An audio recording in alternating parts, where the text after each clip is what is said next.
बिस्मिल्लाहिर्रहमानिर्रहीम। अस्सलाम वालेकुम। मौजूदा हालात में आपने ज़रूर सुना होगा कि कोरोना वायरस का इलाज प्लाज्मा के ज़रिए किया जा रहा है, जो कि कोरोना वायरस से सेहतयाब होने वाले मरीजों से लिया जाता है। आज हम जानेंगे कि प्लाज्मा है क्या और उसके ज़रिए किस तरह कोरोना वायरस और दूसरी बीमारियों का इलाज किया जाता है। प्लाज्मा दरअसल हमारे खून का फ्लूइड पोर्शन होता है। आपने red blood cells, white blood cells और प्लेटलेट्स का नाम सुना होगा। इन सारी चीज़ों को सेलुलर कंपोनेंट कहते हैं, जो कि खून का तकरीबन 45% होते हैं, जबकि बाकी 55% प्लाज्मा पर मुश्तमिल होता है, जिसके अंदर ये तमाम सेल्स गर्दिश करते हैं। आम खून का रंग सुर्ख होता है, लेकिन जब खून से प्लाज्मा को अलग किया जाता है तो उसका रंग जर्द होता है।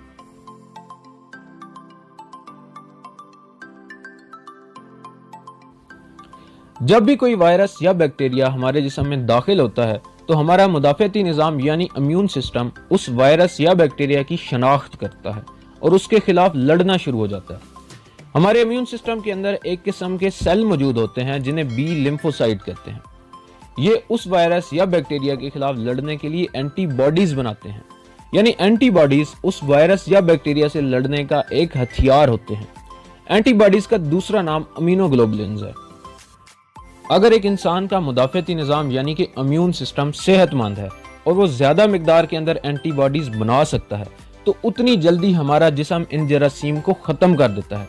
और अगर मुदाफ़ती निज़ाम कमज़ोर है तो एंटीबॉडीज़ बहुत कम मिकदार में बनती हैं और जरासीम उन पर गलबा पा जाते हैं और इस तरह इंसानी जिस्म को नुकसान पहुँचाते हैं।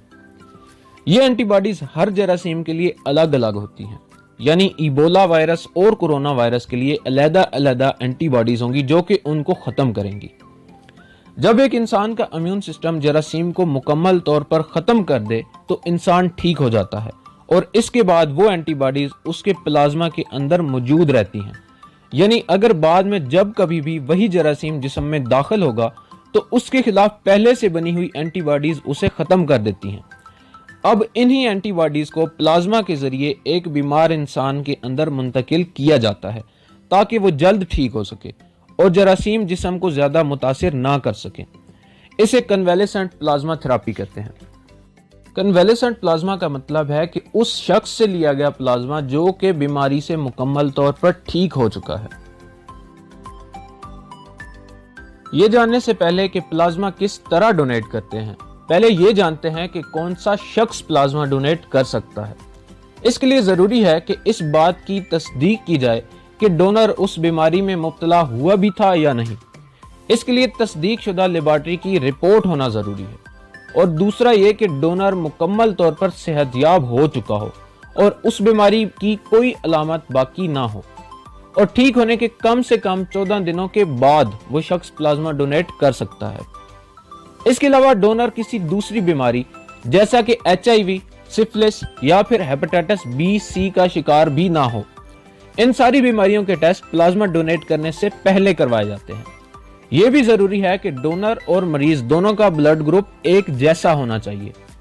जिस तरह आम खून डोनेट किया जाता है, बिल्कुल इसी तरह प्लाज्मा भी डोनेट किया जाता है। फर्क सिर्फ इतना है कि खून जैसे ही बाहर आता है तो उसके अंदर से सिर्फ प्लाज्मा निकाल लिया जाता है और बाकी सेल्स वगैरह दोबारा जिस्म के अंदर दाखिल कर दिए जाते हैं। इसको प्लाज्मा फेरेसिस कहते हैं।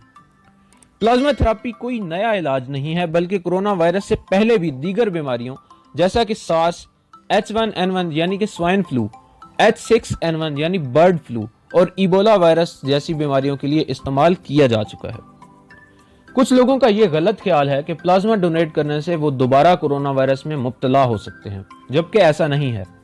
अगर डोनर बीमारी से मुकम्मल तौर पर सेहतयाब हो चुका है और एक खास मिकदार में प्लाज्मा निकाला जाता है तो डोनर को किसी किस्म का कोई खतरा नहीं होता।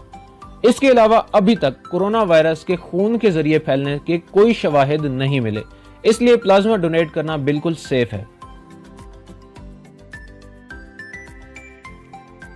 अगर प्लाज्मा डोनेट करने से पहले सही तरह ब्लड ग्रुप चेक कर लिए जाएं और स्क्रीनिंग करने के बाद ही डोनेट किया जाए तो मरीज को तकरीबन कोई खतरा लाहक नहीं होता। बहुत कम ऐसा होता है कि मरीज को एलर्जिक रिएक्शन या फिर अक्यूट रेस्पिरेटरी डिस्ट्रेस सिंड्रोम हो सकता है, क्योंकि एक इंसान के जिस्म का हिस्सा एक दूसरे इंसान में मुंतकिल किया जा रहा होता है। अमूमन मरीज को सिर्फ और सिर्फ प्लाज्मा नहीं लगाया जाता, बल्कि इसके साथ चंद दूसरी अद्वियात मसलन एंटीवायरल अद्वियात भी दी जाती हैं। बाज़ बीमारियों के लिए प्लाज्मा या सीरम दूसरे जानवरों से भी लिया जाता है। मसलन सांप के जहर के खिलाफ एंटीवेनम तैयार करने के लिए इस जहर को घोड़े के अंदर इंजेक्ट किया जाता है और फिर घोड़े के प्लाज्मा को सांप के जहर के खिलाफ इस्तेमाल किया जाता है। लेकिन कोरोना वायरस दूसरे जानवरों को बीमार नहीं करता, इसलिए हम दूसरे जानवरों से प्लाज्मा हासिल नहीं कर सकते। इसके अलावा हाइब्रिडोमा टेक्नोलॉजी से भी एंटीबॉडीज तैयार की जाती हैं, लेकिन कोरोना वायरस के खिलाफ कोई तरीका कारगर साबित नहीं हो सका। इसलिए तमाम सेहतयाब होने वाले मरीजों को चाहिए कि बाकी मरीजों की मदद करने के लिए प्लाज्मा डोनेट करें।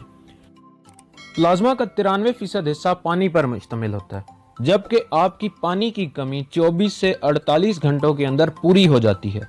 इसलिए आप 7 दिनों के अंदर 2 दफा प्लाज्मा डोनेट कर सकते हैं। अगर वीडियो पसंद आए तो वीडियो को लाइक करें, चैनल को सब्सक्राइब करें और साथ में मौजूद बेल आइकन को प्रेस करना ना भूलिएगा। इस तरह की मजीद मालूमाती वीडियोस के लिए देखते रहिए इल्मी वर्ल्ड।